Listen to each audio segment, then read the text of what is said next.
Here we go. All right, sis, my sisters who are Jehovah's Witnesses, and anyone else who's listening, question. How did you feel the first time that you read the Proclaimers book published by Jehovah's Witnesses and you learned that our founder, Charles Taze Russell, was accused of having an affair? And this is in information that we've published. Hey, if anybody feels like typing what it says in the comment field, I would greatly appreciate that, because it's not worth me going back and reading it and doing the research and triggering myself again. For me, I had a panic attack. Learning this information. Okay, let me explain. I'm Myra Cassidy, empowerment coach, religious trauma specialist, motivational speaker, writer, and you are watching Sisters Living with Religious Trauma Syndrome. And yes, this is another very deep topic, right? So sensitive content, throwing out all kinds of warnings out there just because it is an emotional topic for me to talk about and for a lot of people to talk about, because you probably may not have actually read that information, but it is absolutely published in the Proclaimers book. It's like a maybe 2 or 3 sentence, just straight to the point. Charles Taze Russell denies having an affair. Let me explain to you how I came and stumbled on this information recently. As part of my deconstruction process earlier this year, learning about religious trauma syndrome, being so upset, knowing that this is, what has happened to me, I said, I'm going back to basics. Oh, before I go any further, this is a coaching platform. This is not therapy, and I do not represent the worldwide organization of Jehovah's Witnesses. Putting that in there. Okay. So long story short, I just wanted to go back to basics, right? I want to learn as much as I can about Charles Taze Russell, the man, this humble man who is the founder of my religion, because I love the fact that his methodology for scripture was, you let scripture interpret scripture. And that's what he and the other early Bible students, they had that mindset. Hey, we're not going to, scripture is going to interpret scripture, point and blank, period. And I love that methodology. So I wanted to learn as much as I can about him. I said, you know what? I've had so much hurt. I know that. And it was it didn't take much at all. Just like not even days, like a couple of hours before I was like, oh, he was married. Huh? Do I remember him being married? Oh, okay. Something about she left. That's how I kind of remembered it. She left. Well, I'm still researching all of this, but so far, from what I'm understanding, he had only known her 3 months before marrying her. And then she was only at Bethel, less than a year before she's leaving. And they went through a horrible public divorce. Not even a scriptural divorce. What the heck?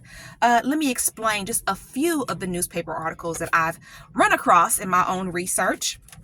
Okay, pastor's wife says he kissed servant. April 26, 1906. Russell loses suit to wife. May 1st, 1906. From what I understand, he kept taking her to court because he did not want to pay alimony. And I'm still doing all the research and all of this, but it's just so hurtful. Like, I still can't even, I have all these newspaper articles. I can't even read through them because it's just so hurtful. But one thing I have to acknowledge is anytime a person continues to appeal and appeal and appeal and is taking someone to court, that's abuse. You are an abuser.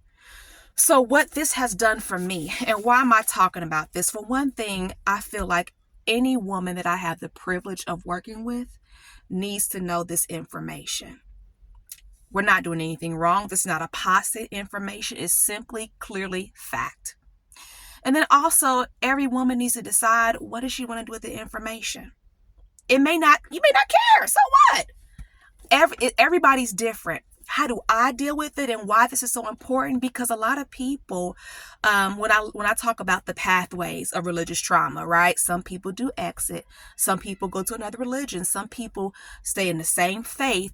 They do all the work. That's what I'm doing. Deconstructing, doing all the work, and finding my peace. Finding my peace. I just do not go to the Kingdom Hall, right? Because I can't. And I worship at home. Okay? And I'm trying to support women on that pathway who are living with religious trauma. And this is something we need to understand. For me, well, why do you do it? Because I want people to understand that I do know the information. I know about Stephen Hassan or Hassan. Sorry, I don't know why I keep on calling him Hassan, Stephen Hassan. I know, I'm aware.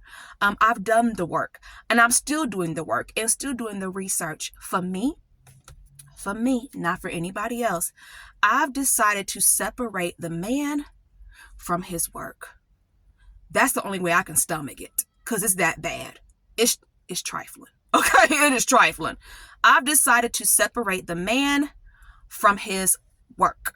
Okay, that's how I've decided to do this. And for me, unfortunately, as a Black woman, so many times in my life, and yes, I have to take it there, but so many times in my life, I've had to take things that I do not like. For example, in school at Indiana Western University, we did have to study about Martin Luther King Jr. and why was this preacher having affairs. I mean, but I can't deny, right, the wonderful things that he's done. That's how I choose to deal with it. Another person, another woman may not even care. I mean, another person may be severely upset about it. I'm still dealing with it. I'm still doing my research. But at the end of the day, I made the decision to say, you know what? I'm going to separate the man from his work. What do I believe? What do I believe? And that's just a part of that deconstruction process, and another portion of why group coaching is important, group journaling is important, support groups are important, so we can go ahead and have these deep conversations and talk about it. And many of these conversations, I want to say many of these conversations, there'll be no right or wrong answer. Right? It's just whatever that person feels. What do you need? What's for you? But I wanted people to know this information because you have a right to know. It's just simply fact. And it's like, what do you want to do about it? Or what do you feel about it? Or what are your thoughts? Please let me know. Share in the comments below. But I really felt like that was really important information to share. And I wanted to just share it. Definitely, I think I'll post more videos about it, but this is definitely important information. And for me, I look at it like this. For me to go through what I went through, telling 17 elders literally about my ex physically abusing me, among all the other abuses, and I'm talking about including my daddy, my uncle, my cousin, all elders, this helps me kind of understand some why. It's like it's conditioned in. It's conditioned in to a certain extent. And that's no excuse for anything. Everything that I went through is terrible because this is abuse. Religious trauma is domestic violence. But I will say that in this research, and it's grief involved in this research, it's also some acceptance for me. Now, that may not be you. That may not be you. You may be saying, Myra, you out your mind. No. We're all different. But thanks for listening to this information today. Definitely see you soon. My group coaching starts December the 3rd from 7:30 to 8:30 p.m. Eastern Standard Time every other Tuesday. We have a whole format of things we're going to do, from lessons to actual bringing people in for discussions. We have group journaling to do, and we have group conversations to do too. So definitely think about joining my group coaching.